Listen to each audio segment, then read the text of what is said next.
I'd like to do this by just reiterating some of the things I've said before.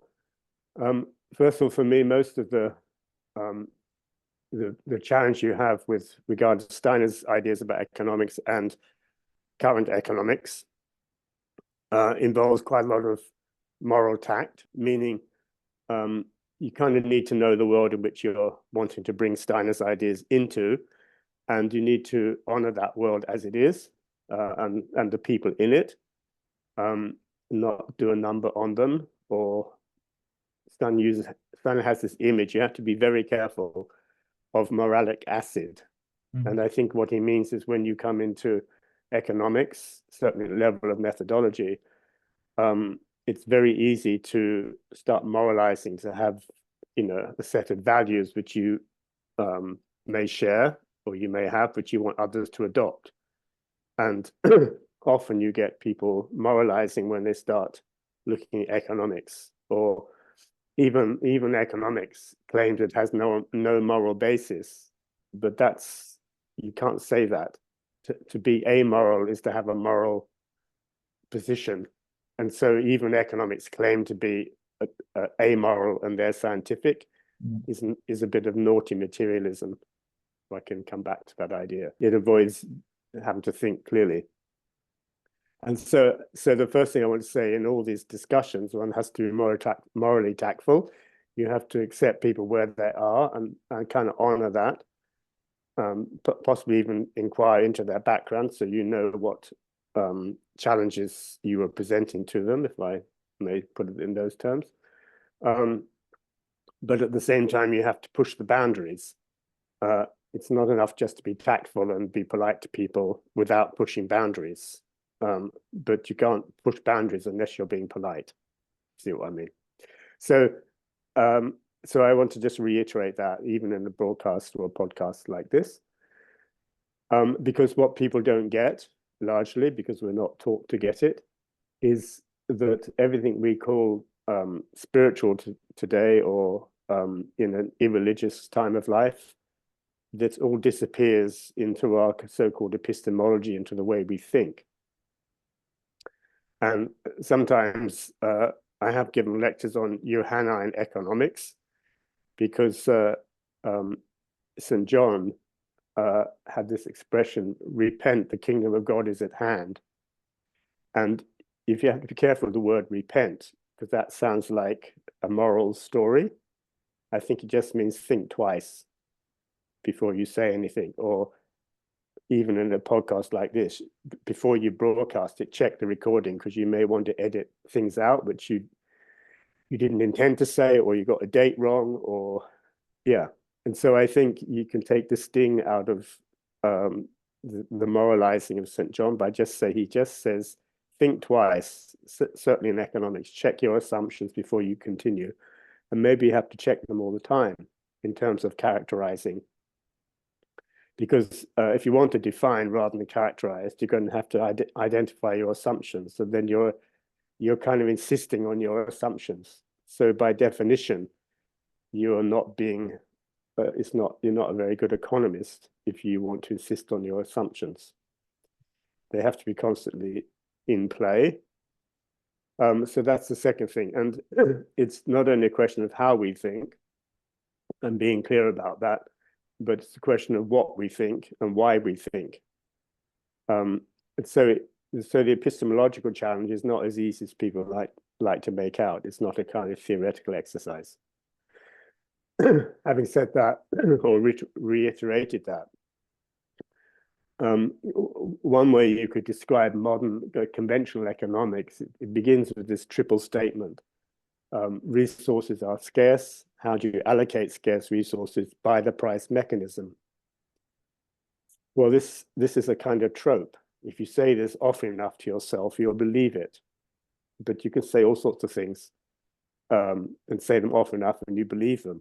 So, a lot of economics is a trope, is based on a trope.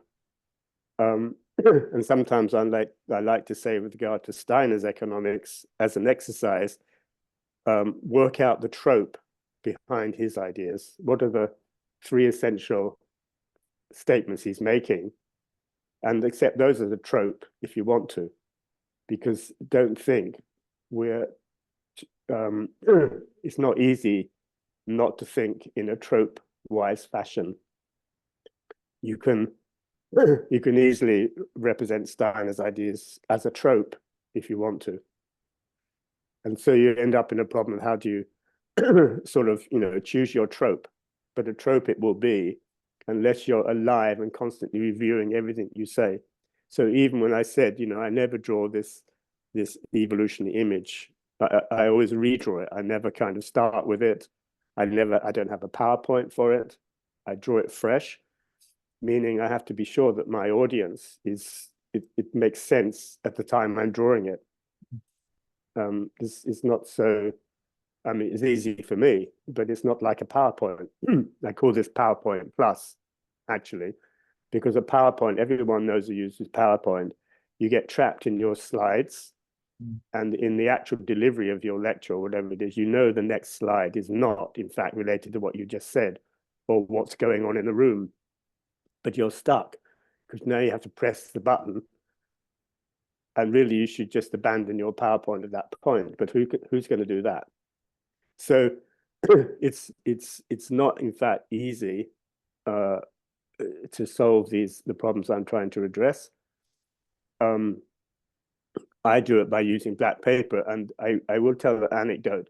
I was once invited to Bayes Business School, I think in Northeastern United States, a kind of small but fancy Ivy League school, to give a module on monetary policy. But the guy who invited said that normally they would just look at the PowerPoint. We'd all come in the class. I'd turn on the PowerPoint, and that would just take us through monetary policy, and that's it. But I'm going to trust you with my class, and I want you to bring your black paper and your chalks. So I thought, okay. And it was a graveyard class, meaning it was Friday afternoon, and it was a skiing weekend, and all these guys were Ivy League. They were mainly guys, I have to say. So their mind was on when they're going to get out of this class, not what they're going to find out in it. When can they go skiing? So I began putting my blackboard on my black paper on the wall like I've done here. And I could see them getting or hear them, feel them getting very irritated by this. What the hell's going on? And I just said, don't worry, this is PowerPoint Plus, because it's a kind of hook, really. And when I turned around, they were practically sitting horizontal because it was Friday afternoon and they were about to get ready to go skiing. And then I said, okay, we've got 2 hours to do monetary policy and nothing's going to happen. And you tell me everything you know about monetary policy. So start shouting. Tell me everything you know, but shout out to me. And they said, what? I said, well, I just said, nothing's going to happen until you shout out that I'm going to write on this wall everything you know about monetary policy. So they didn't get it to begin with, but keep this story short. I learned a trick in doing this. I didn't know it before, but I use it systematically since. You can't shout lying down. You can't shout unless you're sitting up and you have some intent. And so I've done it ever since in any class, bored students. So what the hell's all this black paper, no PowerPoint, no stuff, no tropes. The only thing that's going to happen on here is everything you shout about what you already know. And all I'm going to do is kind of organize your thoughts, but they're your thoughts on the board, not mine. So I tell you this because that's why I use this kind of method. In this case, I haven't started out with a lecture. I'm just putting pictures on the wall as I go along, as they seem relevant. And I'm saying that because I want to try and do that even in this medium. Because this is a way of coming into our topic of price, but I want to be really clear that it's already a challenge in the way we think. And so I don't just want to say what Steiner says about price. I want to kind of illustrate the epistemology by means of which he arrives at his idea, at least in my understanding. So I have 2 examples on the board, which I did in the interval, which are about price, but they're also about how you come into it. And the first one is here, this one. I'll probably make a tight-up photograph of this later, but I just want to show that this is an image here of when Steiner talks about an economic process, he has an image of process, and then round this process, he goes, I can't quite do it, he goes round the process one way, like this, and then he gets to the top and he goes around the other way. And this is hand-drawn from me, from this picture, which is one of 3 images in the lectures he gave in July, August 1922. He gave 3 images for 3 lectures on the 28th, 29th, and 30th of July, and they're all like this. That's just the one on the 28th. They all had this idea of there's a process, there's some sort of cyclical thing going on, and this he puts in the middle, and then round this process, he goes one way around, and then he reverses and goes back the other way. This is a piece of epistemology in sketch form. So I just wanted to say that. We'll come back into that in more detail, because he says on the way round, you go through the realm of land, labor, and capital. So later we'll come back to this in some detail. So that's just in addition to what I said in the previous session. This is a kind of reinforcement of this. And now on this side, just going to move over a little bit. I brought in 2 other drawings. This one is again a picture of epistemology. So here the idea is, here's the person who would be an economist, who would claim to understand how the economy works, and he's faced with 2 possibilities: to be inductive or deductive. This isn't exact. This is just showing he has two ways of thinking in front of him normally, and if he denies both of them, he will receive a revelation. He will then, what the economy is will come towards him. So we'll come back to this image in the course of these podcasts, but it's an image of this epistemology. By denying both these possibilities we have, you become open, you become perceptive of what is there, and you don't put on what is there, what you think is there. And this is the fundamental problem of so-called Newtonian thinking, or popular Newtonian thinking. You have a phenomenon, you quickly make a conclusion about what explains this phenomenon. It's all very plausible. You say, okay, that must be it then. Compared to Goethe, who would just wait until the phenomena revealed themselves. If you know your Newton, at least if you know the paper that Keynes wrote about Newton, you would know that isn't impossible for Newton either. And there's a famous example that Keynes gives, that Halley, who discovered the comet, came to Newton one day because Newton had given some lecture in the Royal Society. And he said, yeah, but what you said, where's the proof? And Newton said, proof? It's true, but if you want a proof, come back in 3 days and I will find one for you.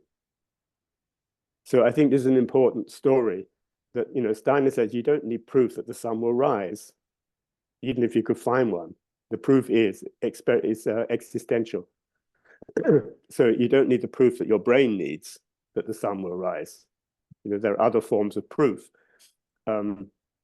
And you shouldn't necessarily prefer your brain's form of proof above other forms of proof. You should have a more Catholic understanding of what proof might amount to.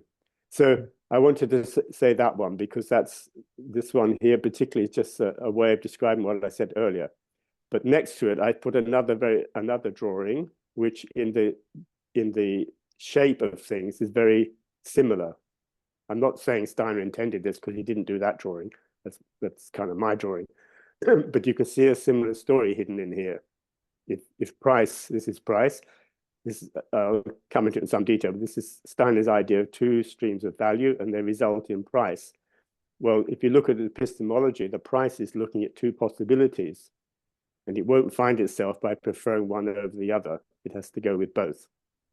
So it's a kind of image of the epistemology, but now in a very specific case about price. And all economics, including associative economics, it fundamentally is only ever about price. I know Steiner talks about true price, and he actually has a formula for it, which he says is as Pythagorean as Pythagoras' formula is about angles in a triangle and so on. And the formula is roughly a true price is forthcoming when someone receives as counterpart for what he produces enough to produce the same thing again. That's not verbatim, but it's pretty close. And he says this is a formula. It's exhaustive. It's comprehensive. It will include every example, but you have to study it very carefully. He says a price is forthcoming, meaning you perceive it. This is what I was saying here. It comes towards you, this price. You don't set the price. So one thing about associative economics is it doesn't set prices. They arise out of circumstance, and you have to perceive what the price is. So it cannot be accused, as some people do accuse it of being a cartel, of people colluding to get to a certain price. Just Adam Smith is against, understandably. But associative economics doesn't mean you get together to collude. It means you get together to perceive what the right price for something might be. This is also not rocket science, because anybody in business, you can set out knowing what the price is you'd like to get for your service, right? But in the end, you're going to have to go with the market. You're going to have to allow what the market bears and hope that what you want to have as a price is the same thing that someone's willing to pay you. But what someone's willing to pay will always be the deciding matter.